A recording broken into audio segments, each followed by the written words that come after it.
Now the medial wall. The medial wall of the nasal cavity. This medial wall of the nasal cavity is formed by the median nasal septum. This is the medial wall, nasal septum. That is the median nasal septum that forms the medial wall of the nasal cavity.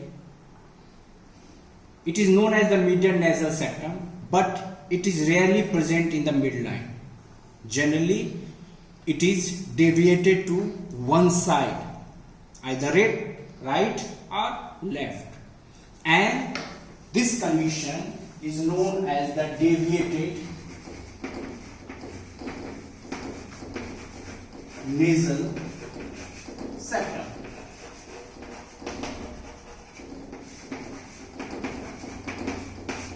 That is the DNS, that is the deviated nasal septum, and the deviation is prominent, then it leads to the blockage of the nasal cavity. So, what is this nasal septum? This is a osteocartilaginous, means it is made up of bones as well as the cartilage. Partition between the nasal cavity.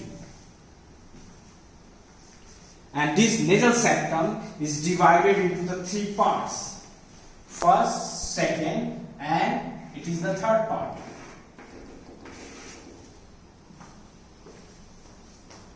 The first part, it is known as the columellar septum. This is the columellar septum. Columellar septum means this part is the cartilaginous, and it is formed by the union of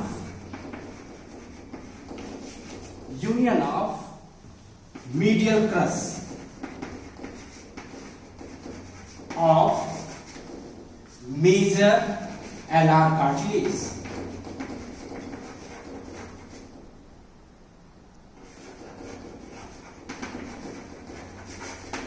That is known as the columella, and this columella comes in contact with this septal cartilage. So this part, the first part, that is directed anteroinferiorly, and this part is known as the columellar septum.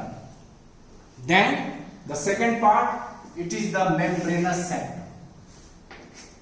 This gap, the membranous septum, basically it is lined by the skin, and there is no cartilage or bones present here to support this septum, as they are only lined by the skin, both sides, right as well as the left side. So this part is the membranous septum, and this columellar septum and the membranous septum, these two parts are the mobile part of this nasal septum. They move on both sides. The columellar septum, it is made up of the cartilage, medial crust of the major alar cartilage of the both sides. Membranous septum, there is no cartilage, no bones, only lined by the skin, and there is a connective tissue. Now the third part. This remaining third part, it is the septum proper. Septum proper. It is made up of the bones as well as the cartilage. This is the largest part, and the bones, the major bone, it is the perpendicular plate of ethmoidal bone.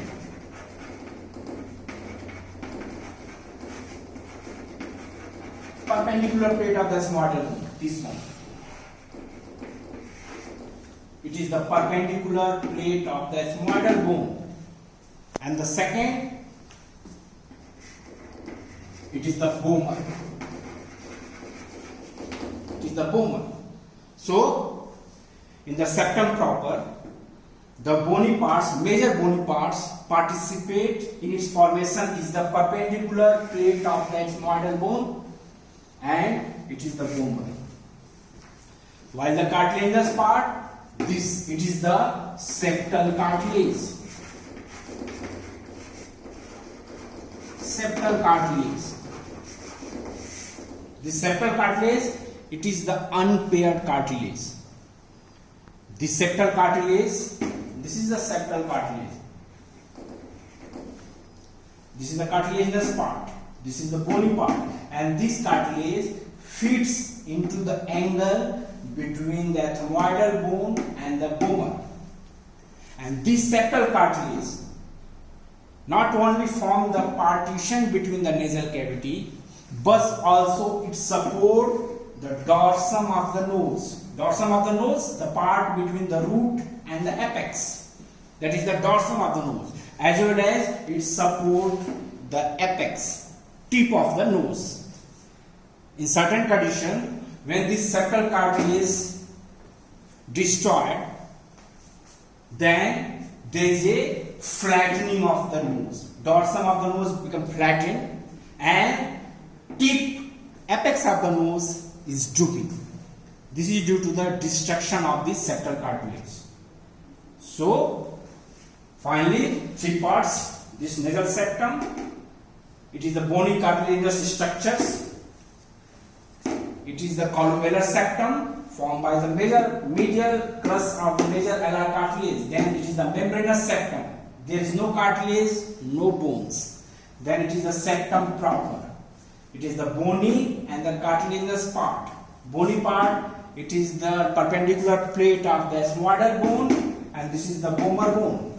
And its angle, it fits, it is the unpaired septal cartilage. Septal cartilage.